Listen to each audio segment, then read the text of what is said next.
Bonjour à toutes et à tous et bienvenue dans cette nouvelle vidéo. Tu as lu le titre, tu sais que je fais un bilan et lecture de septembre, octobre, et si tu cliques sur cette vidéo, ça veut dire que tu n'as pas vu les autres. Coucou YouTube, ça fait longtemps qu'on dit dans le chat oui, car je suis en live sur Twitch, twitch.tv/alistairlive. Le lien est dans la description de la vidéo. Recoucou YouTube, parce que je n'ai pas qu'une seule vieweuse, elles sont deux. C'est le début de la célébrité. Venez, on est bien, c'est sympa. En général, je le fais le soir parce que j'ai pas que ça à foutre. Le journée, je bosse. La journée, c'est formidable. Ça tombe bien, je viens de finir de bosser tout à l'heure dans tous les cas. C'est la fatigue. Donc je vais peut-être pas forcément traîner. La vidéo sera longue. Toi qui es sur YouTube, tu sais déjà combien de temps elle dure. Moi, pas encore. Et donc si tu es ici, si tu as cliqué sur cette vidéo, c'est que tu n'as vu quasiment aucune de mes autres vidéos retour de lecture, que tu es un feignant ou une feignante et que tu t'es dit je vais tout regarder d'un coup sur la même vidéo, et je te juge très fortement, mais merci quand même d'être là. Voilà, c'est tout ce que j'ai à dire. Et bon, je l'avais déjà fait. Donc toi qui es sur YouTube, tu te rendras compte que je suis beaucoup plus chill que dans une vidéo préparée, que je vais parler avec les gens qui parlent ici, que tu peux t'abonner à mon Twitch qui est ici, Alistair Live, que tu peux t'abonner à mon Instagram, les Polars d'Alistair, et que tu peux t'abonner à mon groupe Facebook, les Romans Noirs d'Alistair, où tu pourras aussi poster toi-même tes chroniques si tu en fais, la pub de ton livre à outrance si tu en as un. Je ne suis pas chiant là-dessus, au contraire. Donc viens, on y est bien, encore une fois, même si je suis pas très actif sur Facebook. Mais enfin voilà. Alors, j'ai ça là. On va commencer. J'ai ma petite playlist YouTube qui est à côté pour pas que je perde le fil. Ouais, c'est ça, c'est là.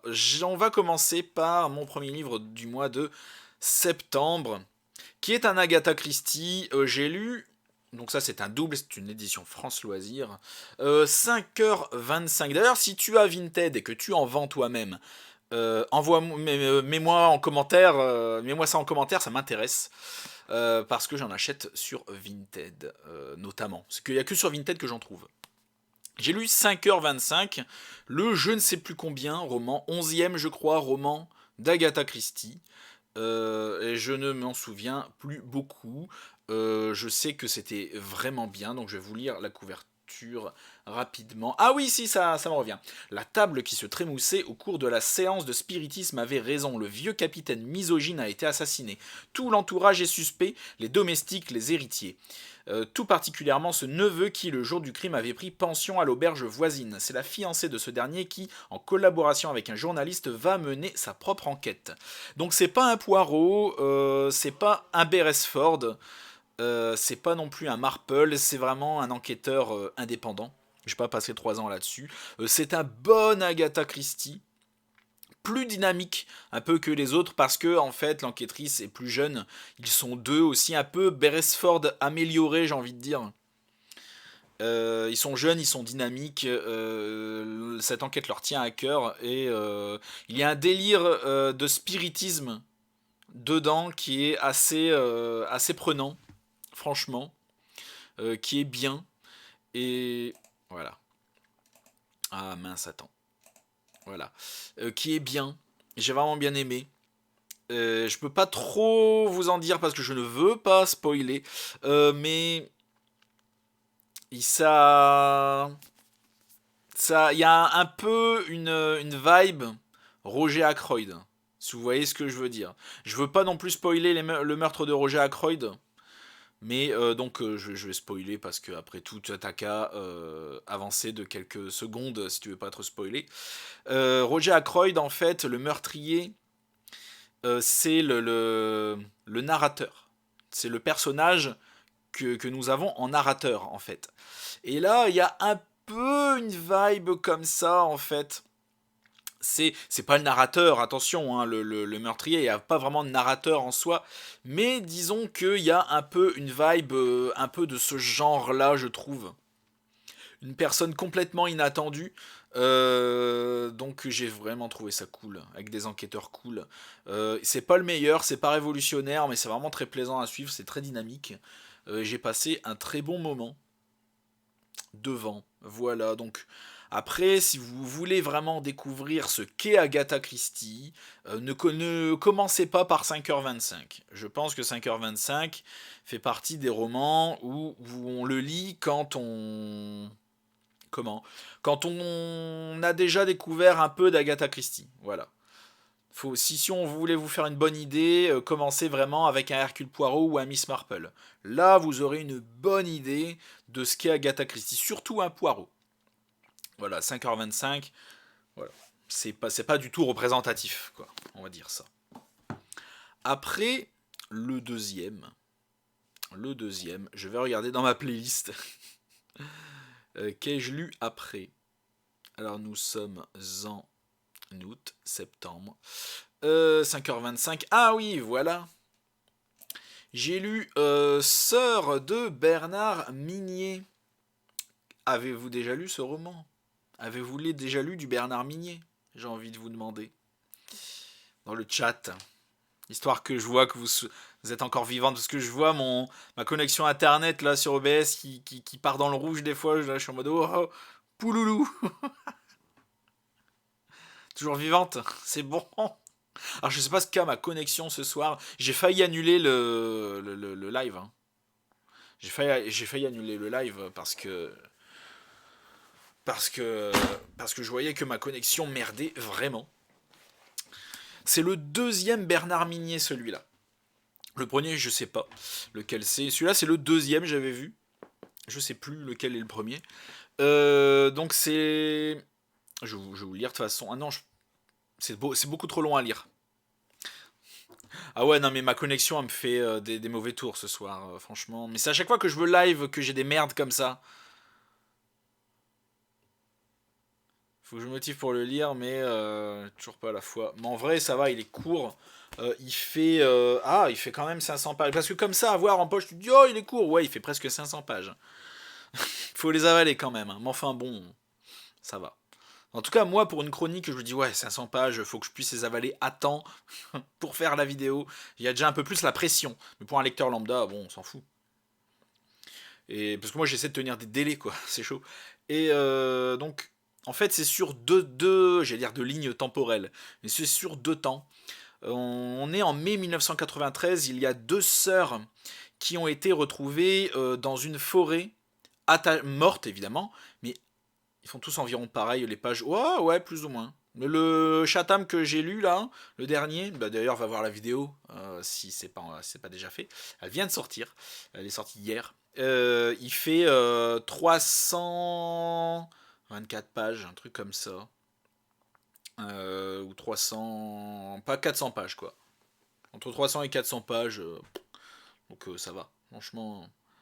Mais les miniers, je sais pas s'ils font tous 500 pages. Mais là, comme ça, à voir, il est pas impressionnant, alors qu'en fait, quand je l'ai ouvert, je fais en mode, ouh, 500 pages. Formidable. Et donc, d'abord, on commence en mai 1993, la première enquête de Martin Servaz. Est-ce bien ce nom? Oui, c'est ça, Martin Servaz. Et qui enquête donc sur les 2 sœurs qui ont été retrouvées en forêt, mortes, ligotées à un arbre, toutes les deux, attachées, et avec des robes de communiantes. En fait, elles ont enfilé des robes de communiantes. Pour venir dans cette forêt, elles se sont fait tuer, ligotées, attachées, voilà, et mortes comme ça. Et donc, qui les a tuées, ça reste la question. Donc Martin Servaz, avec sa première vraie grosse enquête en tout cas, va découvrir que les méthodes de la police ne sont pas toujours très claires, très blanches, très pures, ne sont pas toujours très éthiques. Et ça va un peu le foutre en rogne. J'allais dire en roge. C'est le mélange de rogne et de rage, tu vois, ça. Des fois, je fais des mots comme ça, j'invente des mots. Et lui ne va pas être d'accord avec ça du tout, va vouloir le faire à sa façon. Et vous vous imaginez bien que si ensuite on se retrouve en février 2018, c'est qu'en 93 ils se sont plantés, ils n'ont pas réussi à trouver le meurtrier à cette époque-là. Et donc il va y avoir un meurtre en 2018 qui va leur rappeler ces meurtres des deux sœurs en 93. Et donc ça va être Martin Servaz qui va évidemment s'en occuper maintenant à cette époque-là, 20 ans plus tard, qui est un vieux de la vieille, qui est là, et qui va avoir enfin le fin mot de l'histoire. Ah oui, parce que les deux sœurs, je ne l'ai pas dit, mais elles sont mortes de la même façon que dans le livre de leur auteur préféré. Bonjour, bienvenue. Donc leur auteur préféré, il s'appelle Eric Lang. Et donc Eric Lang écrit voilà des polars, des romans policiers, pardon, je vais y arriver. Et donc ces deux sœurs sont mortes de la même façon que dans un des romans de ce fameux Eric Lang. Et plus tard en 2018, ben rebelote quoi, un meurtre de la même façon que dans un de ses romans. Donc voilà. Donc il est vraiment très bien. Il est bien écrit. On s'ennuie pas une seule seconde. Il y a vraiment comment dire. Les deux moitiés de roman sont quand même assez différentes. Parce qu'on sent au début un Martin Servaz voilà, qui connaît rien et qui a appliqué plein de valeurs en 2018, qui est un peu plus désabusé, je trouve. Non, non, c'est vraiment bien écrit, c'est vraiment bien foutu. On a vraiment envie de savoir le pourquoi du comment, la fin.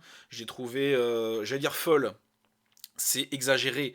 Mais j'ai trouvé ça vraiment prenant. C'est assez original, je trouve.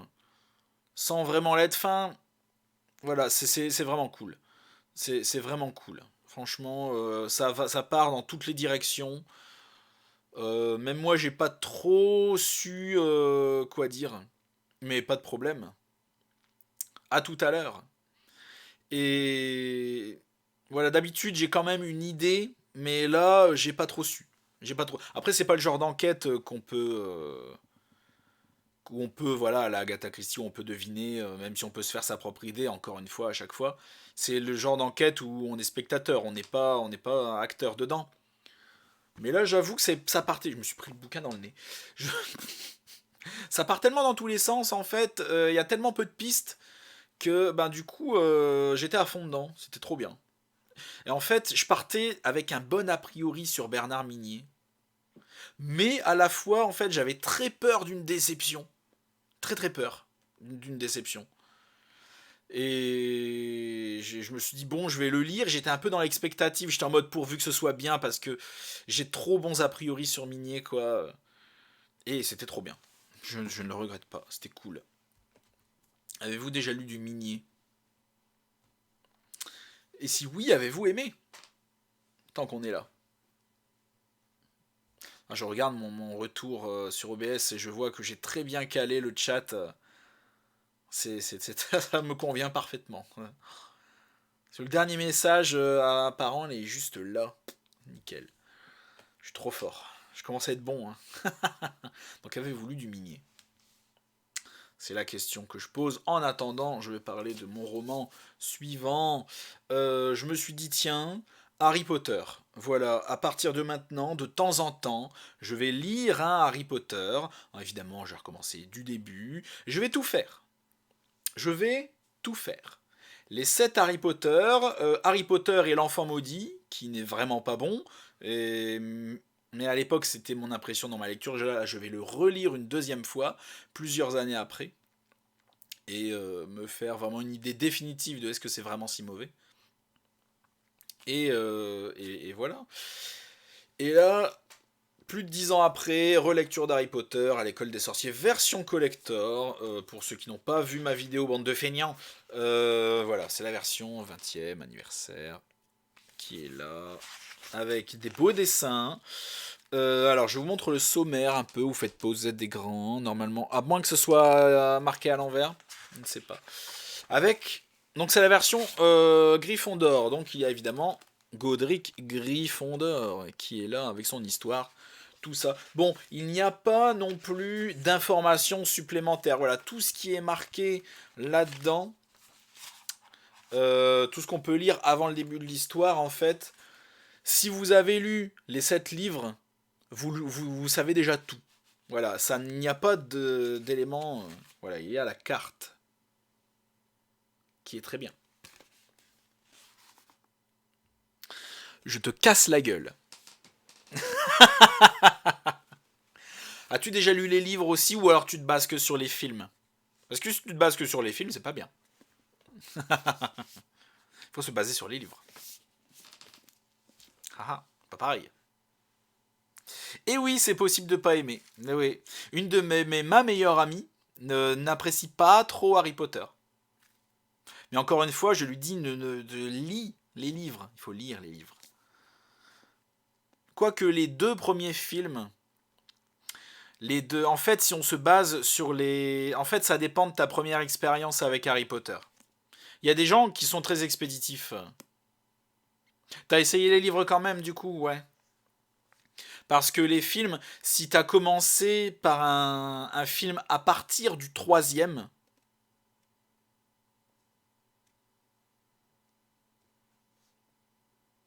on peut ne pas aimer la passe miroir. Ah bah évidemment qu'on peut ne pas aimer, c'est de la merde, j'ai pas aimé du tout. T'aimes bien les animaux? Ah ouais, d'accord.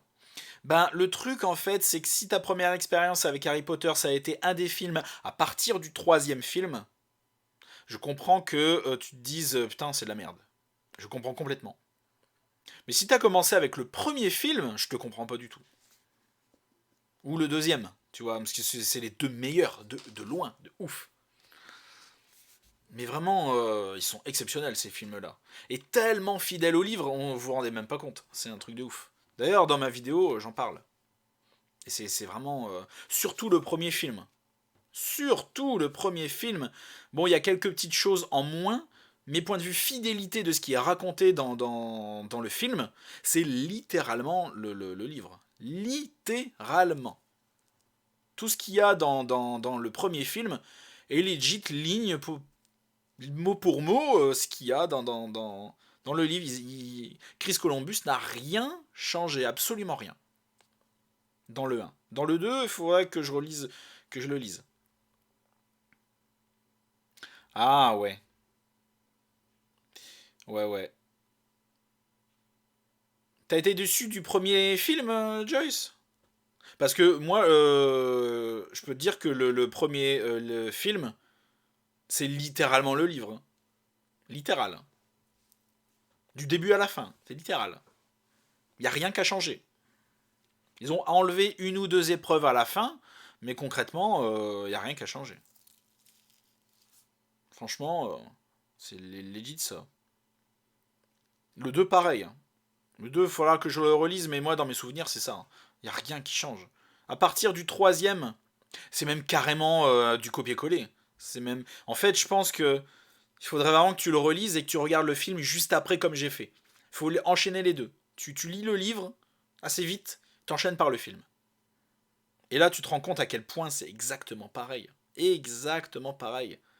La scène où Hagrid il arrive. Ah ouais, je te dis. T'aimes pas le Seigneur des Anneaux? Oh putain, on va vraiment pas être copains, hein, c'est moi qui te le dis. Oh, c'est terrible. C'est terrible. Oh. Moi, j'ai grandi avec ça, c'est abusé. Ah là là, moi, le Seigneur des Anneaux, c'est le sang de la veine, encore une fois. C'est trop bien.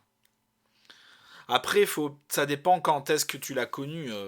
Si t'as regardé ça à tes 11 ans et ça t'a pas parlé, bon bah ok, c'est juste une question de goût.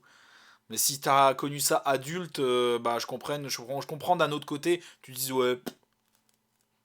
Et moi d'un côté j'ai la nostalgie de mon enfance, enfin de mon adolescence plutôt. Le Seigneur des Anneaux, par contre, je vais plutôt vous conseiller l'inverse. Commencez par regarder les films. Regardez les films, et une fois que vous êtes bien imprégné des films, vous vous rendez bien compte de l'énormité du truc, vous pouvez lire le livre. Là, c'est l'inverse qu'il faut faire.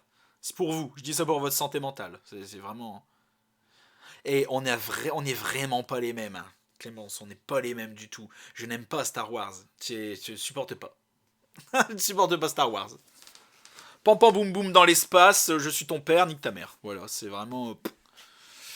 Et nique ta sœur, du coup. Voilà, enfin, un moment. Non, non, je supporte pas Star Wars. Vraiment, ça me. Je comprends pas l'intérêt, en fait. C'est un truc de ouf. Mais enfin, après... dernier truc Star Wars que... J'ai pas vu la dernière trilogie. Mais d'après ce qu'on m'en a dit, c'est de la pure merde. Et j'ai seul... Le dernier Star Wars que j'ai vu, c'était... Bah de toute façon, Joyce, tu peux pas lire Seigneur des Anneaux. Je te comprends. Non mais c'est pas... je te comprends carrément. Je comprends complètement. De toute façon, je vais les lire, je vais me sacrifier pour vous, et je ferai un retour de lecture.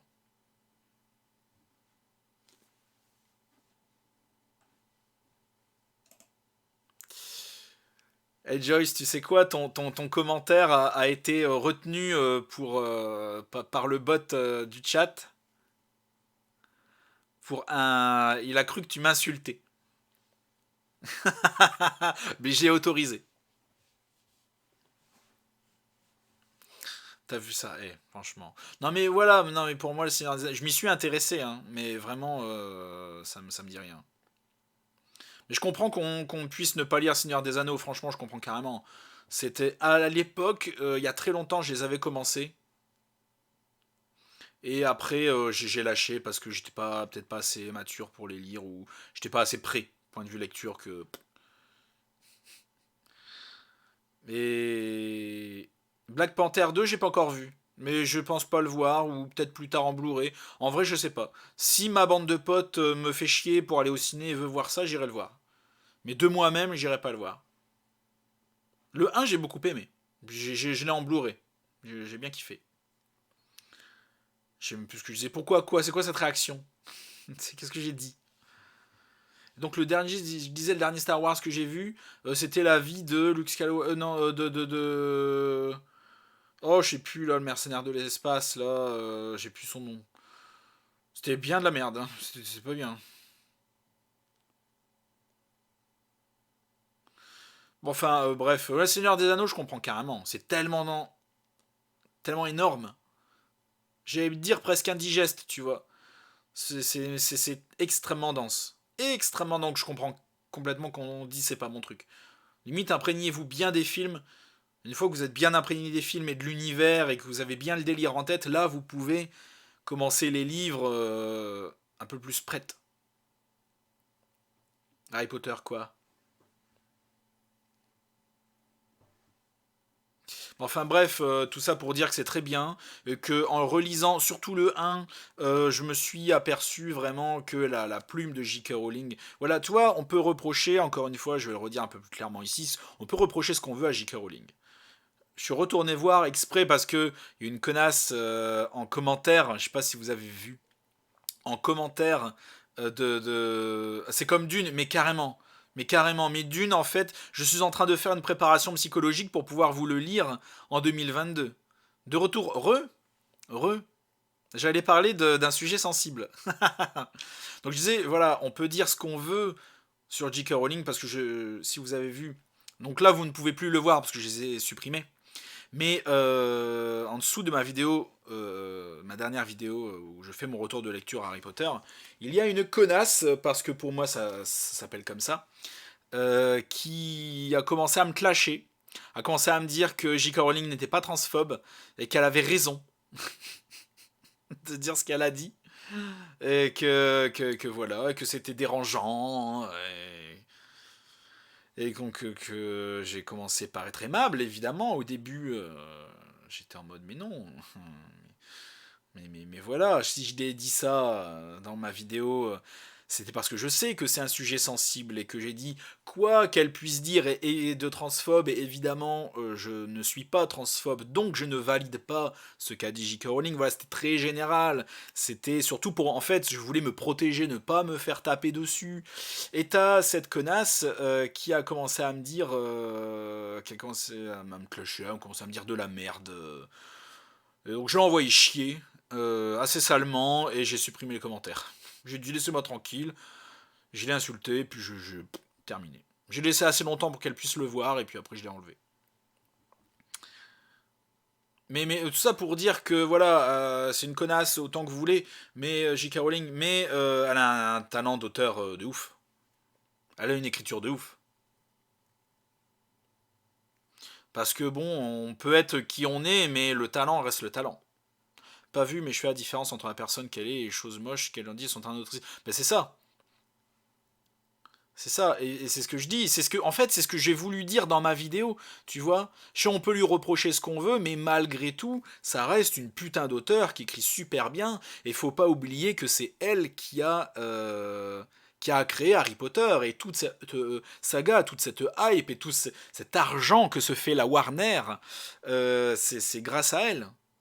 Donc ça, il faut pas l'oublier, parce qu'elle a une plume de ouf.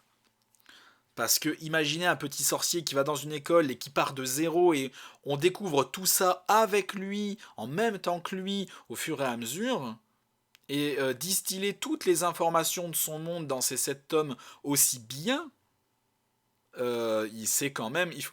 Pardon, oh je viens de roter. Il faut quand même le faire, c'est très fort. Bah ouais, mais comme je disais, il y a une connasse dans ma vidéo qui a commencé à me clasher. Et au début, j'ai voulu lui faire comprendre mon propos, en fait, très gentiment. Et sauf qu'elle a insisté en disant que, ben oui, elle a, en fait, après, je me suis renseigné après coup. Après coup, je me suis renseigné, après ses commentaires. Commence à me dire, oui, alors tu sais, qu'un homme devenu une femme qui rentre dans les toilettes de femmes, pour elle, c'était pas normal, ça fait comme si c'était un homme qui rentrait dans les toilettes, et qu'elle comprenait J.K. Rowling en disant que c'était dérangeant. Soi-disant, J.K. Rowling aurait dit ça. Donc ensuite, je suis allé voir sur Internet. Je suis allé voir en fait les propos de J.K. Rowling sur un site, tu vois, qui synthétisait un peu tout. Mais elle a pas du tout dit ça en fait. Mais elle a pas du tout. Donc elle a dit de la merde, évidemment, transphobe, elle a dit plein de merde. Mais elle a absolument pas dit ça. Mais alors, pas du tout. Pas du tout. Et donc, toi qui regardes ma vidéo YouTube, si tu fais partie, si tu es cette personne qui, qui a commenté et qui m'a lâché, je te regarde dans les yeux et je te traite de connasse parce que tu m'as bien fait chier quand même et je ne vais pas couper ça au montage. Je souhaite que tu regardes cette vidéo et que tu me vois là. Oui, J.K. Rowling est transphobe, mais elle est extrêmement talentueuse. Et me clasher là-dessus, je ne l'accepte pas. Voilà, c'est fait, c'est dit. Mais tu vois, voilà. Alors qu'en fait, au départ, j'avais dit ça pour me protéger. Parce que si je me suis dit, vas-y, si je fais un peu, si je commence un peu trop à dire que J.K. Rowling est génial, je me suis dit, je vais avoir les transphobes, les anti-transphobes, ceux qui ne l'aiment pas, au cul. Tu vois, je me suis dit, ils vont venir m'emmerder, tu vois. En mode, oh, mais tu parles d'elle en l'encensant, alors qu'en fait elle est transphobe, comment tu peux oser. C'est pour ça que j'ai dit, malgré le fait qu'elle ait dit des trucs transphobes, bah, elle écrit quand même super bien. C'était pour me protéger moi en fait, c'était pas pour dire d'eux, enfin tu vois. Donc c'est dingue ça quand même. Ben ouais, c'est ça. Le roman suivant, juste après Harry Potter, j'ai lu Une enquête des Sœurs Brontë, tome 3. Le Monarque Rouge, j'ai lu les 2 premiers qui étaient vraiment très bien, qui se passaient dans la petite cambrousse des Sœurs Brontë. Pourtant, c'est quelque chose qui date, hein, Joyce, hein. C'est vraiment, c'est connu, c'est quelque chose qui date. Après, bon, on n'est pas. Ah, c'est vrai! Ouh là là! Ta fille a quel âge? Oh là là, tu me dis ça comme ça y est, je vais avoir la pression! Je vais avoir la pression! D'ailleurs, n'hésite pas à venir me voir en DM sur Insta pour me donner tes impressions, hein, ou même là, enfin. Ouh là là, ouh là là! Alors, j'imagine si tu... 14 ans? Ah ouais! Ouh là là, j'ai une lectrice de 14 ans. Putain, si on me l'avait dit quand j'ai écrit le livre, je ne t'aurais pas cru. Donc j'imagine que si tu l'as prêté à ta fille, c'est que tu l'as lu. Et peut-être même que tu as aimé. Peut-être. Si tu l'as prêté, c'est que si tu as apprécié. Là, le mec qui croise les doigts dans son dé en mode ah, faites qu'ils disent oui, faites qu'ils disent oui, faites qu'ils disent oui. Le mec qui stresse, ça y est, il en sueur. Tu vois la goutte de sueur. Oui, bon, ah, ça va. Mais dis pas ça pour me faire plaisir. Hein. Si t'as pas aimé, t'as pas aimé. Hein. On ne peut pas plaire à tout le monde. Ah non, mais voilà, faut pas me ménager. Hein. Faut pas me ménager. Et je suis en train de voir la différence entre mon vrai chat et le chat qui s'affiche sur la vidéo, et ce n'est pas les mêmes couleurs. C'est très bizarre. Mais enfin, on s'en fout. Et donc, bah, j'en suis ravi, j'en suis ravi. Merci beaucoup, merci beaucoup. si tu as aimé. Donc n'hésite pas, donc je fais encore ma pub d'auteur. N'hésitez pas à me mettre une note, c'est une petite critique sur Babelio, sur Amazon également, et moult sites de critiques de lecture qui existent, Booknote, Glyph, voilà. N'hésitez pas à m'inonder de 5 sur 5. Ça aide beaucoup. Non mais en vrai je dis ça en rigolant, mais sans deck ça aide beaucoup. Ça aide beaucoup. Sur les réseaux, ouais. C'est comme ça qu'on fait notre pub. Donc, dans tous les cas. Donc toi qui es sur YouTube, j'ai écrit un livre, cette personne a aimé, achète-le. La bonne pub. Voilà, le mec, j'ai pas de meilleurs arguments finalement. Et donc en bref, oui, le Mona, je ne sais même plus où j'en suis. Tome 3 des enquêtes des sœurs Brontë. Cette fois, elles sont allées à Londres parce qu'il y a une de leurs amies, une des amies de Anne Brontë, qui lui a écrit parce qu'elle est dans la merde. Son mari s'est fait arrêter par les gens douteux pour lesquels il travaille ou travaillait. Et donc concrètement, est-ce que tu peux le retrouver lui et l'objet qu'il était censé rapporter, s'il te plaît. Donc ils viennent, ils enquêtent et ça change en fait. Ça change beaucoup. Et après coup, sur le coup, ça m'a pas dérangé. J'étais en mode vraiment c'était bien et tout. Mais ça manque quand même, encore une fois, un peu de tension, de rebondissement, C'est pas qu'on s'ennuie, au contraire, je me suis pas ennuyé une seule seconde. Mais ça manque un peu, j'allais dire, de rapidité, mais c'est pas aussi haletant que ça aurait pu l'être. Mais c'est vraiment très bien. C'est vraiment très bien. Les trois sœurs Brontë. En fait, la différence des sœurs Brontë entre elles, c'est vraiment trois filles très différentes. Et là, chacune met ses propres points forts en avant pour récolter des preuves et se faire avancer l'enquête à chaque fois à leur manière. Et chacune est vraiment indispensable. Ça, c'est vraiment une chose que Rowan Coleman, parce que oui, en fait, l'auteur là, c'est marqué Bella Ellis, mais c'est un pseudo. Son vrai nom, c'est Rowan Coleman, c'est une auteure anglaise. Mais pour écrire ça, elle a utilisé Bella Ellis. Voilà. Et donc, cette chose, c'est ce qu'elle a fait avec les trois sœurs, est vraiment très cool. Mais je trouve que ça aurait pu être un peu plus haletant. Là, on est à Londres. Elle dépeint vraiment Londres comme une ville vraiment très sale, avec que des crapules. Avec limite des crapules partout qui tiennent tous les quartiers, vraiment, c'est limite le parrain mais londonien quoi, c'est terrible. La corruption partout, c'est le mot que je cherchais. C'est la corruption partout, c'est vraiment très très noir.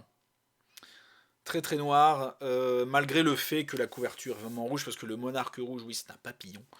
Et non, non, c'est bien pensé, c'est bien foutu. Il faut avoir lu ceux d'avant, je pense, pour vraiment apprécier. Ne commencez pas la saga avec le troisième. Vraiment, s'il vous plaît, ne faites pas ça.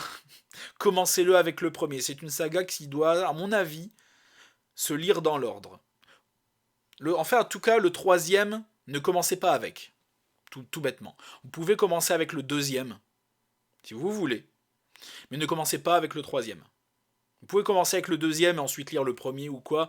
Mais le troisième ne fait pas un bon point d'entrée dans cette saga. Vraiment.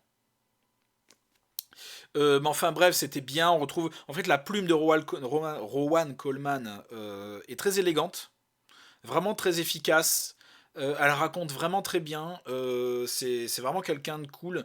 Elle m'a envoyé quelques. Elle parle un peu français. Enfin, en tout cas, j'ose espérer qu'elle a un petit niveau en français parce qu'on a pu échanger quelques mots en DM sur Insta et c'était en français. J'étais ravi. J'aurais pu lui parler en anglais, mais elle m'a parlé en français au début, donc j'ai suivi. Et vraiment deux phrases, hein, presque rien, hein, mais j'étais très content, très gentille. Elle était très, très contente que j'ai aimé. Et puis voilà, donc je vous invite, si vous aimez, j'allais dire les Cozy Mystery, ce ne sont pas des Cozy Mystery, malgré tout ce que vous pourrez entendre dessus. Mais non, c'était très cool. C'était très cool. Je vous invite à découvrir cette saga si vous aimez les vieilles enquêtes en Angleterre. Un peu comme Dirty Work au fond, en fait. Un peu comme Dirty Work, voilà, des enquêtes au 19e siècle en Angleterre, sans gore, tu vois. C'est pas pour autant que c'est du Cozy Mystery, mais voilà, il n'y a pas non plus des éclaboussures de sang partout ou de violence. Mais voilà. Les trois sœurs sont bien bousculées là-dedans, c'était vraiment très bien. Ensuite, je crois que j'ai un ou deux romans en démat, comme on dit. Oui, bien sûr, puisque je vais vous parler présentement d'un auteur que je vous conseille de suivre, qui n'est pas connu. Il s'agit de Isaac Demont, Ex Libris. Donc il a eu la gentillesse de me proposer le service presse le mois dernier que j'ai accepté et que j'ai lu très rapidement, donc en e-book, donc je peux pas vous le proposer là. Va voir ma vidéo, voilà, encore une fois. C'est Ex Libris de Isaac Demont et de quoi ça parle. Il faudrait que je m'en rappelle. Mais c'était vraiment très bien. C'était vraiment très bien. Il a une plume vraiment. C'est quelqu'un qui a une plume très élégante, très fournie, très. C'est pas non plus du verbiage. Il en fait pas trop, mais c'est quand même très élégant. C'était vraiment un thriller très angoissant. C'était très cool. Alors nous avons, comment elle s'appelle déjà? Je crois que c'est Paula qui attend son mari parce que elle doit se marier. Elle attend que son fiancé revienne concrètement parce qu'il était parti. Mais en fait, ses parents l'ont cherché, cherché, cherché et tout son village l'a cherché. Mais en fait, ils l'ont retrouvé, mais le mec est mort. Le mec est mort et là, en fait, Paula va sombrer dans la folie. En fait, elle va pas y croire. Elle va être désespérée au point de perdre la raison. Elle va lire un livre de... Qui est-ce qui a écrit le portrait de Dorian Gray déjà? J'ai oublié le nom. Quand je vous dis que j'ai pas la mémoire des noms. Quand je vous dis que j'ai pas la mémoire des noms. Oscar Wilde. Donc elle va lire un livre d'Oscar Wilde. Donc pas un livre connu en fait. Isaac a créé un titre au pif. Voilà, donc vous pourrez pas trouver vraiment le livre. Donc c'est un livre inventé par l'auteur, donc qu'il prête à Oscar Wilde. Donc la meuf lit un livre d'Oscar Wilde. Et en fait, au début, je pensais que c'était le portrait de Dorian Gray, parce que des fois, dans les livres, il parle de portraits. Donc du coup, je me suis dit, tiens, ça se trouve, c'est ça. Mais il m'a dit que non. Donc c'est pas ça, il m'a dit c'est un livre inventé. Donc voilà. Donc elle a lu un livre, mais alors qui va la faire aller mieux, un livre révolutionnaire, le livre de sa vie.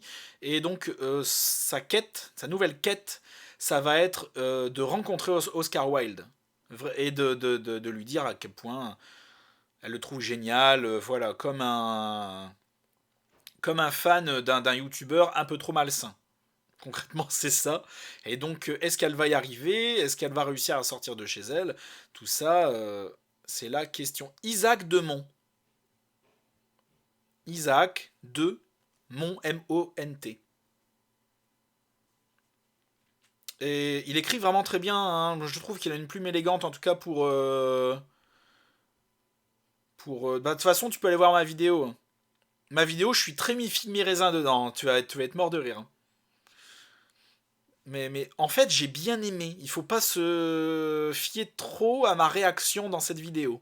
Vraiment, c'est très paradoxal ce que je dis, hein. Mais voilà, c'est GLP Édition, le Grimoire et la Plume. Maison d'édition Grimoire et la Plume. GLP Édition. Sur Instagram, tu verras. Et c'est une petite maison d'édition qui monte, donc je vais m'y intéresser pour mes futurs romans. Parce que je ne vais pas rester chez Amalthée éternellement. Je ne vais pas rester chez Amalthée tout court. Ah bah pas de problème, hein, chacun sa life, hein, Joyce, tu es chez toi, j'ai envie de dire. Et non, non, non, non, alors, Disloqué, je suis en train de le lire, là je parle de Ex Libris. Je parle de Ex Libris. Disloqué, je suis en train de le lire. Je suis arrivé presque à la moitié. Et c'est très bien, pour l'instant c'est cool. C'est un peu rapide, mais c'est cool.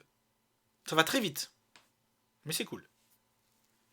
Et donc ouais, Ex Libris, voilà, c'est un roman qui traite vraiment de la folie d'une fille complètement désespérée qui n'arrive pas à encaisser, qui a lu un livre qui lui a changé sa vie, sa vision de voir les choses, et elle veut rencontrer son auteur, elle est prête à tout pour le faire, et il va se passer des dingueries, quoi.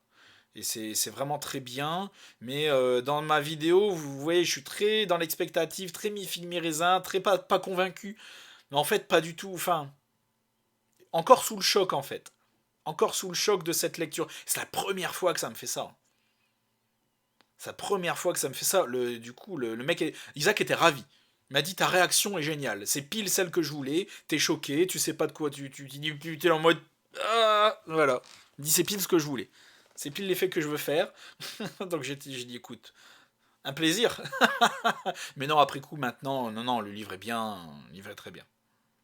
Très élégant, c'est maîtrisé, il maîtrise la folie le mec, tu vois. Il sait de quoi il parle.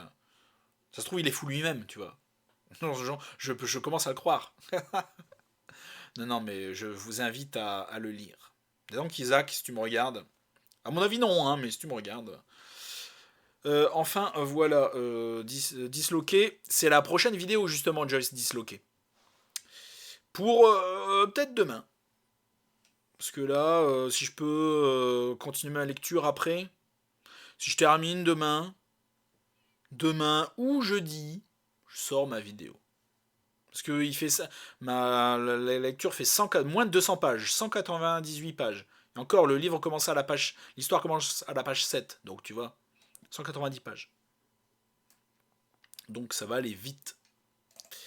Très très vite. En fait, je veux pas traîner parce que j'ai pris du retard avec le dernier Chatham. Ah, je vais m'énerver. J'ai vu le prochain titre auquel je vais parler. Je vais m'énerver. Parce que je vais parler du crime parfait d'Agatha Christie, de Bénédicte Jourgeot. Si jamais on le prononce comme ça, oh mon dieu. 45 minutes de vidéo, c'est parfait, je ne suis ni trop long, ni trop court. Je suis pile dans la moyenne, j'ai envie de dire. Et... Oui, le crime parfait d'Agatha Christie. Je vais être très dur. je vais être très dur. Préparez-vous psychologiquement, je vais être très très dur. C'était de la merde. Je suis désolé, hein. Mais c'était putain de pas bien. C'était vraiment pas bien. C'était vraiment pas bien. Alors, il y a deux camps avec ce roman. Il y a deux camps. Je ne l'ai pas, je peux pas vous le montrer parce que je l'ai lu en e-book. Et dès que je l'ai fini, je me suis empressé de le supprimer. De mon téléphone. Va des rétros Satanas. Vraiment. Et... Il y a deux camps avec ce roman. Ceux qui d'un côté sont fans d'Agatha Christie, ont lu tout ou presque, comme moi, d'Agatha Christie, qui sont vraiment fans, et qui ont détesté. Et ceux qui d'un côté en ont lu un, peut-être deux, voire même pas du tout, et qui sont curieux, justement, d'Agatha Christie et de sa façon d'écrire, de son monde, peut-être même de sa vie, admettons. Et qui veulent la découvrir et qui se disent tiens, je vais lire ça, c'est une bonne idée. Et du coup, eux vont aimer. Donc ceux qui savent vont détester, ceux qui ne savent pas vont aimer. Et je vais vous expliquer pourquoi. En fait, si vous ne le saviez pas, en 1926, Agatha Christie a disparu pendant une dizaine de jours. Mais en fait, le truc pour moi déjà qui débunk n'importe quelle histoire écrite à partir de cette histoire de sa vie, ce moment de sa vie, ce laps de temps, est complètement débunké aujourd'hui parce qu'en fait maintenant on sait où elle était et ce qu'elle a fait. Enfin ce qu'elle a fait. Pas vraiment, mais où elle était. Et c'est pour moi, on ne peut plus écrire sur ces 10 jours de disparition parce que, à moins d'être extrêmement fidèle, mais pour moi ça ne fonctionne plus du tout. Parce qu'en fait, elle a pris, elle a pris sa voiture, elle l'a mis au bord d'un chemin, près d'un lac, et elle a mis elle a fait une mise en scène de disparition, d'enlèvement en fait. Et elle est allée à pied à la gare, elle a pris le train, elle a fait genre 1 heure de train. Elle est allée, je sais plus à quel hôtel, je peux plus vous dire le nom de la ville. Et elle est restée une dizaine de jours là-bas et on l'a retrouvée là-bas. Elle a fait genre je suis amnésique. Alors, en fait qu'elle n'était pas, hein, c'est un coup monté. Elle a fait genre je suis amnésique pour qu'on arrête de l'emmerder avec ça après coup. Pour que les journalistes la lâchent. Et ce qui a fonctionné d'ailleurs. Elle a dit une seule fois je m'en souviens plus. Et puis elle a plus jamais répondu à ces questions-là. Mais enfin bon, elle a passé une dizaine de jours dans un hôtel parce que son mari a annoncé le divorce et que sa mère est morte 2 mois avant. C'était trop pour elle, elle a pété un câble, elle s'est dit bon, j'en ai marre de ma vie, je vais souffler un peu ailleurs. Et c'est ce qu'elle a fait. Et donc maintenant on sait dans quel hôtel, quel nom elle a emprunté, tu vois, on sait quasiment tout. Et voilà. Et donc cette Bénédicte Jourgeot, qui je crois est une journaliste, je veux pas dire de bêtises, mais qui est une journaliste française, euh, a pris ces 10 jours et en a fait complètement autre chose. Elle l'a fait partir en Grèce, tu vois. Elle l'a fait prendre l'avion de Londres à Paris. De Paris, elle a pris le train jusqu'en Grèce. Tu vois, ça le voyage, tu vois, 2 jours de train jusqu'en Grèce. Et de la Grèce, le bateau, concrètement jusqu'à Constantinople normalement. Mais dans le bateau, il y a eu un meurtre. Attention. Et il y a même eu 2 meurtres. Et Agatha Christie mène l'enquête. En fait, pas du tout. Elle mène pas l'enquête une seconde. Et c'est triste en fait. Elle subit en fait comme n'importe quel autre passager. Et c'est juste une suspecte en fait, parce que ces gens-là sont morts comme dans ses romans. Tu vois, comme dans ce qu'elle a écrit, enfin c'est le bordel. Pendant sa nuit dans le bateau, elle s'est prise d'une folie d'écriture. Elle a écrit 4 romans d'un coup, tu vois, le Jack Camoulox, et c'est n'importe quoi. En tant qu'auteur, je sais très bien qu'on peut pas faire ça.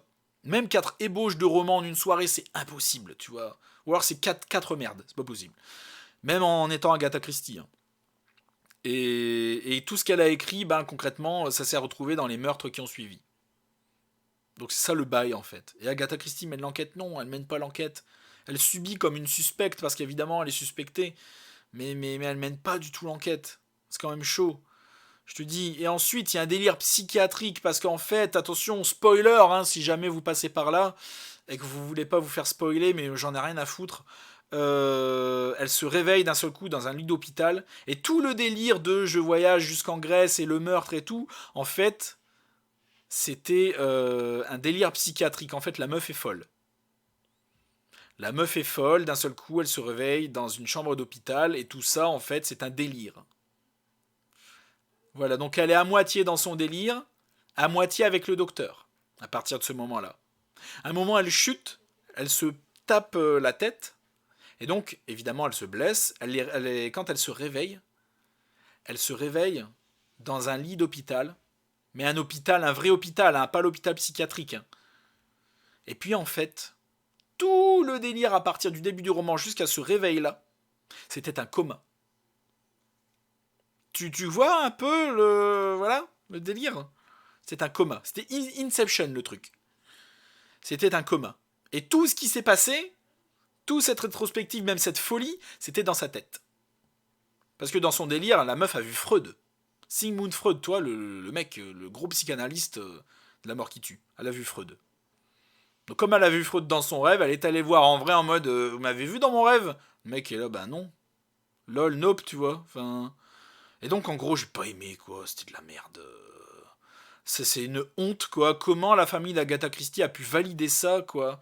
C'est vraiment un truc de ouf. Donc voilà, ma période de gros rageux est passée. Donc si vous aimez Agatha Christie, ne le lisez pas par pitié.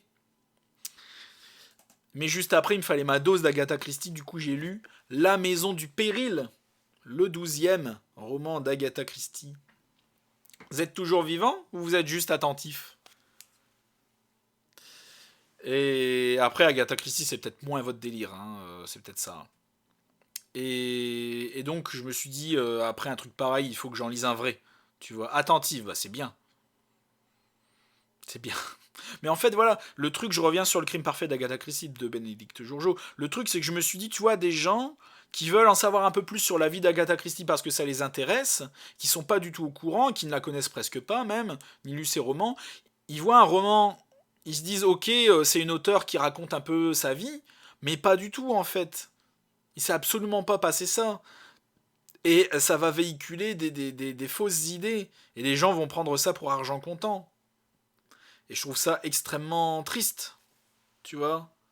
Et moi, ça me fout en rage, ce genre de truc. En plus, c'est même pas bien. Et ça. Vraiment, quoi. L'année dernière, j'ai lu Agatha et tu là de Nicolas Perge, accompagné de François Rivière, qui est le plus grand spécialiste de la vie d'Agatha Christie. Tu vois.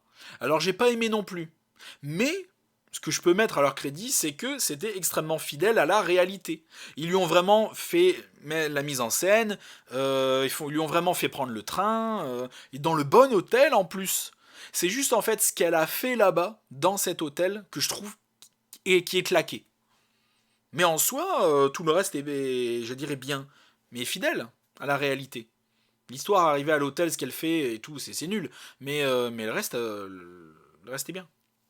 Donc c'est à mettre à leur crédit quand même. Bah, avec François Rivière derrière, ça aurait été un comble que ce soit pas fidèle. Il se serait pris une tarte de merde dans la gueule. Parce que le mec, ça aurait été la honte. Mais enfin bon. Enfin, comment il a pu valider une histoire de merde pareille? Mais enfin bref, je vais arrêter de rager. J'ai lu un vrai Agatha Christie, un bien, un pur, un dur. Un Hercule Poirot en plus, mais en fait, un Hercule Poirot, encore une fois, qui est à la retraite. Donc en fait, un coup dans la continuité d'Agatha Christie est vraiment très fluctuante. Il n'y a aucune continuité. Parce qu'un coup, on a mon œil qui me gratte. On a un Hercule Poirot au début, tu sais, juste après la mystérieuse affaire de Styles. Voilà, il s'installe à Londres, il commence à faire détective. Non, parce que là, je schématise, je résume, mais c'est vraiment pas bien. Et encore, il y a plein de trucs que j'ai pas dit, hein. Parce que tous les personnages dans son rêve, c'est des personnages de ses futurs romans à ce moment-là. À ce moment-là, elle a fini d'écrire le meurtre de Roger Ackroyd, si tu veux. Et tous les personnages qui étaient dans ce fameux rêve, dans ce fameux coma, tu vois, c'était des personnages qu'elle s'est inventés elle-même et qu'elle va reprendre dans cette histoire après pour ses futurs romans. Donc en fait, tous les noms, au fur et à mesure de ma lecture, j'étais en mode, mais je le connais ce nom-là, mais je le connais ce nom-là. Bah oui, c'est les personnages de ces 4 romans suivants. C'est pour ça que je les connaissais, que ça me disait quelque chose. Bah ouais, forcément. Et je te jure, c'est pas bien. C'est ne pas, c'est une honte en fait à la mémoire d'Agatha Christie. Déjà la faire passer pour une folle, une cinglée. En plus dans ce roman-là, elle est antipathique. Je l'ai pas aimé du tout. Je l'ai pas aimé du tout.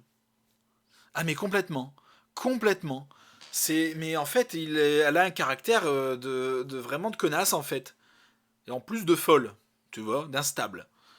C'est un truc de fou, quand même. Franchement, mon père est mort, je suis pas devenu dingue, hein. J'ai surmonté l'épreuve, c'était dur, mais enfin, j'ai survécu, quoi. J'ai pas fait de coma de folie, tu vois. Hmm. C'était la merde, mais j'ai survécu, tu vois. Enfin, bref. Non, mais même, vraiment, tu vois, reprendre. Parce qu'elle invente un seul personnage, le Bénédicte Jourgeot. Venant d'elle, il n'y a qu'un seul personnage d'inventé. Tout le reste est des reprises de tous ses livres. Et sa famille, forcément. Mais voilà, non, c'est pas bien du tout. Pas bien du tout. C'est pas lui rendre hommage. C'est prendre les gens pour des cons. C'est, tu vois, c'est non. Ce que je veux, non, pas du tout. Mais tu vois, tous les gens, j'ai vu plein de chroniques sur ce livre-là, mais plein de chroniques positives. Mais quand j'ai lu ces chroniques, parce que je me dis merde, qu'est-ce qu'il leur trouve? Mais en fait, dans ces chroniques, c'était, et c'est pour ça que je le dis, en fait, parce que toutes ces chroniques positives, et je les ai toutes lues, hein, en tout cas toutes celles que j'ai vues, je les ai lues, et j'ai cherché.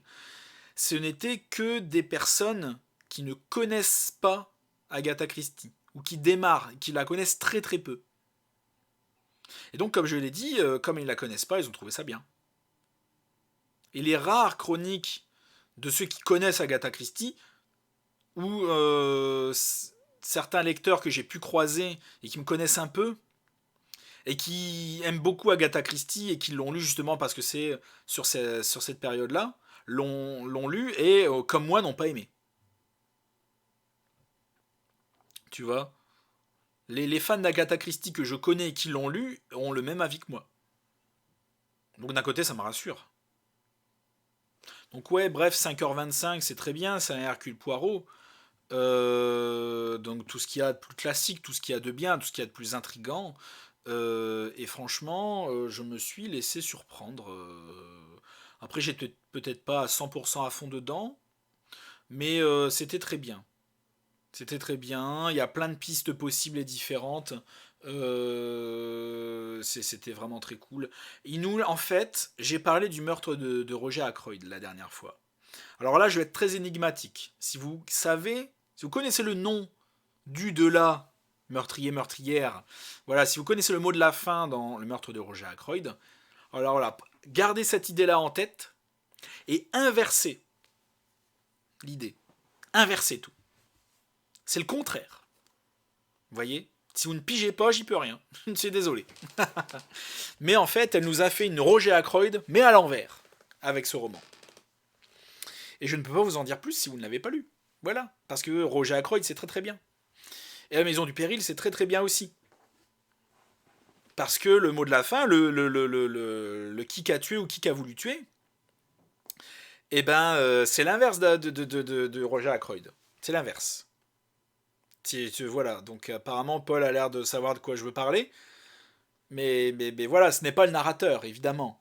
Voilà, un alerte spoiler. Mais c'est l'inverse. Si tu veux. De toute façon, je l'ai dit tout à l'heure, plus tôt dans la vidéo, donc limite, c'est pas grave. Mais voilà, c'est le contraire, et je peux vraiment pas être plus clair, sans spoiler. Et j'avoue que je m'attendais pas à ça, en fait, j'étais pas parti dans ce délire-là, non plus. Puis il n'y avait pas eu tellement de signes avant-coureurs, tellement. Donc évidemment, quand tu te refais le fil, tu dis, ah bah oui, mais évidemment, c'est clair, vu comme ça. Mais j'avais pas vu de signes vraiment, moi-même, qui m'ont fait dire, ah oui, c'est ça. Parce que ça part tellement dans tous les sens, même Poirot il galère comme un clébard là-dedans. Et c'était vraiment haletant, c'était vraiment bien. On a un Hastings investi, on a un Poirot investi même à la retraite. Au début il est à la retraite donc il est en mode lol j'enquête plus, démerdez-vous sans moi. Et finalement il se prend au jeu lui-même. Et il a envie de protéger cette fille. Et puis voilà. Et puis il se rend compte que c'est plus compliqué que ça. Et j'ai pas envie d'en dire plus parce que ce serait spoilé, mais lisez-le. Encore une fois, c'est pas forcément la meilleure des entrées en matière si vous voulez découvrir Hercule Poirot. De toute façon, moi je l'ai toujours dit. La meilleure des entrées en matière pour découvrir Hercule Poirot et même Agatha Christie en général, qui donne une idée vraiment, comment dire, pour les néophytes, et à la fois les néophytes du roman policier, mais à la fois les néophytes d'Agatha Christie, c'est la mystérieuse affaire de Styles. C'est tout ce qu'il y a de plus léger dans ce que fait Agatha Christie. C'est pas trop. C'est surprenant, ce qu'il faut. C'est pas lourd. Et il y a la présentation d'Hercule Poirot, la présentation physique complète. C'est la seule fois où vous l'avez d'ailleurs. Et, euh, et donc c'est très bien. On apprend bien à connaître Hastings. On apprend bien à connaître Poirot. On a une pure enquête bien surprenante à la Agatha Christie. Je commence à avoir soif. Mais un peu d'enfermement, voilà, dans une propriété. On a tous les codes d'Agatha Christie là-dedans. Et qui sont vraiment très bien. En plus, c'est une très bonne histoire. Donc la mystérieuse affaire de Styles, si vous voulez la découvrir, c'est ça. Mais ça, c'est très bien. Vous vous y casserez peut-être un peu plus les dents. Vous n'allez peut-être pas accrocher, forcément. Mais c'est du pur Agatha Christie comme on aime, c'est très bien. Après, qu'est-ce que j'ai lu après ça? Ah, j'ai lu. J'ai lu. Ah, ah, ah. J'ai lu ça. Bah non, j'ai pas lu ça. Ça viendra plus tard. De Stephen King, c'était ma lecture d'Halloween.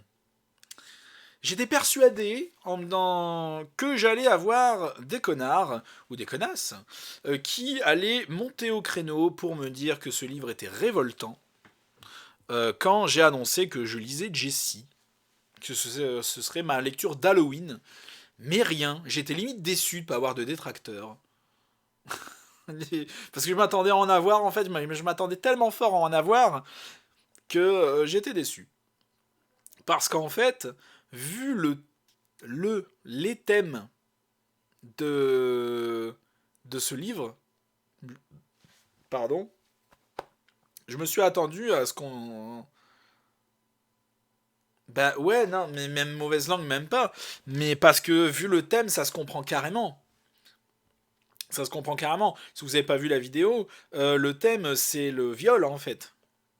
Tu vois, enfin, l'un des grands thèmes de ce livre, parce que c'est pas le seul. Mais ça parle beaucoup, beaucoup de viol. Quand même. Voilà, c'est Jessie, c'est le drame de sa vie, tu vois.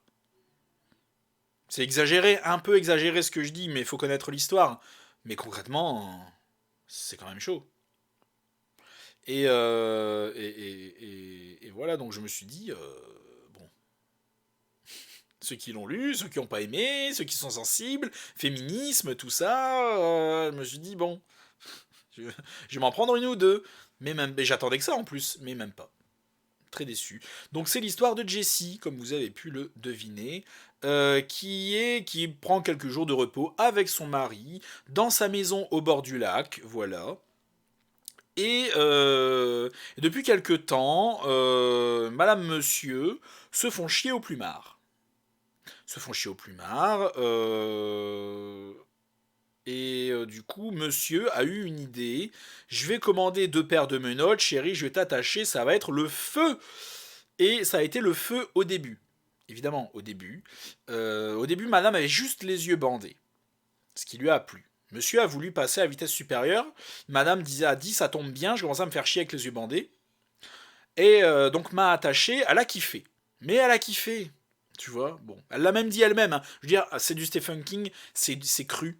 Tu vois, c'est vraiment cru. Donc la meuf a dit oui, putain, j'ai rejoui une. Je me souvenais plus de ce que c'était que de jouir. Ben, grâce aux menottes, je m'en suis ressouvenu, dis donc. C'est incroyable. Et donc, sauf que arrivé au tout début du roman, donc le début de l'histoire, ils en sont là. Madame est attachée au lit, s'apprête, comment dire, à Ken, attachée. Monsieur s'apprête à profiter de Madame. En fait, Jessie se dit, bah finalement non, j'ai plus envie. Tu vois, elle se revoit là avec les menottes et tout, elle se dit ouais, mais est-ce que ça vaut encore la peine et tout. Donc elle lui dit, écoute chérie, finalement non, j'ai plus envie, ça me dit plus rien, les menottes, ça devient ridicule, en plus ça nous fait même plus d'effet, ni à moi ni à toi, enfin un moment, est-ce qu'on peut pas arrêter? Est-ce qu'on peut pas, si on peut pas me détacher, vas-y, on fait une baisse normale et puis ça ira très bien, tu vois, finalement. Une, une petite étoile et puis on est bien, tu vois. C'est limite ça en fait. Mais sauf que monsieur le comprend pas comme ça. Monsieur pense que c'est dans leur jeu et que ce non veut dire un oui. Et monsieur s'apprête. S'apprête. Parce qu'on est sur Twitch, je vais pas être trop cru non plus, parce que je peux pas. Mais monsieur est en mode lol coquine, j'ai failli y croire. Donc il commence à aller dessus. Ah ouais, ouais, mais oui, ça parle beaucoup de sexe. Oui, oui, oui, oui, carrément. Genre, son mari, tu vois, elle le décrit en mode, c'est l'avocat légèrement bedonnant, qui a une petite bite, je jouis plus depuis longtemps, on se fait chier au plumard, tu vois, voilà, c'est clairement ce genre de délire, tu vois, voilà. D'ailleurs, la meuf, elle est attachée sur le lit, Nibar à l'air, du début à la fin du roman. Hein. Donc, c'est justement, Joyce, parce que c'est vieillot, que ça parle de sexe peut-être un peu plus librement. Parce qu'à l'époque de Jessie, on nous cassait pas forcément les couilles avec ce genre de truc. On pouvait écrire ce qu'on voulait. Que maintenant, si on écrit un mot de travers, on se fait fusiller maintenant. On peut plus rien dire. Aujourd'hui, c'est le on peut plus rien dire. Mais à l'époque, au contraire, tu vois. Bon, après, je dis, ça reste cru dans.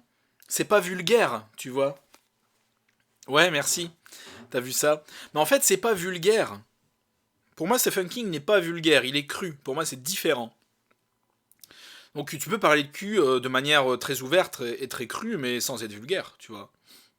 Et là, c'est ce qu'il fait. Donc à un moment, oui, son mari dit que son mari a une petite bite, qu'elle a plus joué depuis longtemps, qu'elle se fait chier, elle se retrouve attachée les nibards à l'air et que concrètement, elle trouve ça ridicule, chérie, est-ce que tu peux l'enlever? Le mec veut pas, croit que c'est encore dans leur jeu, et sauf qu'elle lui met un coup de pied dans les couilles et dans le ventre tellement fort que le mec en fait tombe en arrière du lit, se cogne la tête par terre, il meurt.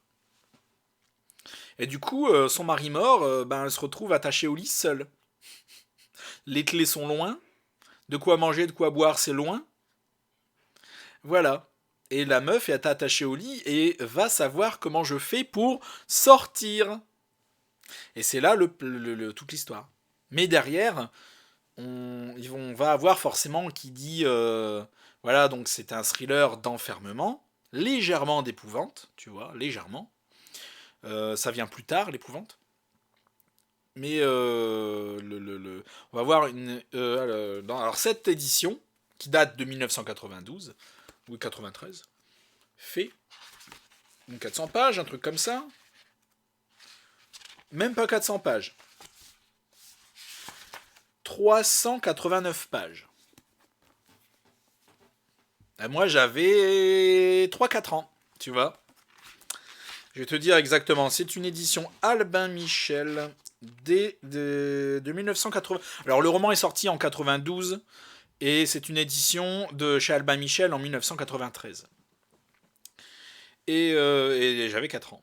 Voilà. Et donc, non, c'est très bien. Donc oui, on en apprend un peu plus sur elle parce que qui dit meurtre d'enfermement, tu vois, t'es seul, tu essaies de t'en sortir de cette situation, dit évidemment en rétrospective un peu de sa vie. Elle prend beaucoup de temps pour penser, pour repenser à sa vie, tu sais, donc on revoit beaucoup de flashbacks aussi de sa vie et de ses traumatismes aussi, donc on apprend, voilà, c'est là devient le bail de un peu de viol, d'attouchement, de tout ce que tu veux. Donc c'est de là que ça vient. Donc si vous ne supportez pas ça, eh bien abstenez-vous. Mais c'est une masterclass. Hein. Thriller psychologique légèrement d'épouvante. Enfin d'épouvante, il n'y a pas de fantôme. Hein, mais d'enfermement. C'est une masterclass. C'est trop bien. C'est vraiment... le maître Stephen King est là. Hein. Pour moi, c'est un de ses meilleurs. Alors j'ai préféré Cimetière, livre que j'ai lu l'année dernière, pour l'Halloween de l'année dernière. Abonne-toi, mets la cloche, va voir la vidéo. Et j'ai préféré Cimetière parce qu'il y a un côté beaucoup plus fantastique, beaucoup plus horrifique, tu vois, que j'ai préféré. Mais c'est vraiment très bien, quoi. C'est vraiment très bien. Et la fin est très satisfaisante. Très, très satisfaisante. Est-ce que je vous parle maintenant? Est-ce que vous voulez... Alors, je pourrais m'arrêter là. Je laisse le chat la décision. Est-ce que je vous parle en quelques mots du dernier Maxime Chatham? Ou est-ce qu'on s'arrête là et finalement on va voir la vidéo? Parce qu'elle est sortie hier, tu vois. Et en 24 heures, je suis très satisfait du nombre de vues. En 24 heures, tu vois. Est-ce que je vous parle du dernier Chatham? Mon tacos arrive. Ah, t'as vu la vidéo hier? Bah du coup, si t'as des questions par rapport à la vidéo d'hier, tant qu'on y est, tu vois. Si j'ai pas été assez clair sur certains points, c'est le moment. C'est carrément le moment. Attends, je vais peut-être faire ma fin d'intro, parce qu'à un moment, faut que mes viewers YouTube aillent voir la vidéo. Merci à tous d'avoir regardé la vidéo jusqu'au bout. N'hésite pas à liker la vidéo, à t'abonner à la chaîne, à la partager. Voilà, les liens de Twitch, d'Instagram et de Facebook seront dans la description. On dit au revoir YouTube. Merci à tous, et à la prochaine chez Alistair.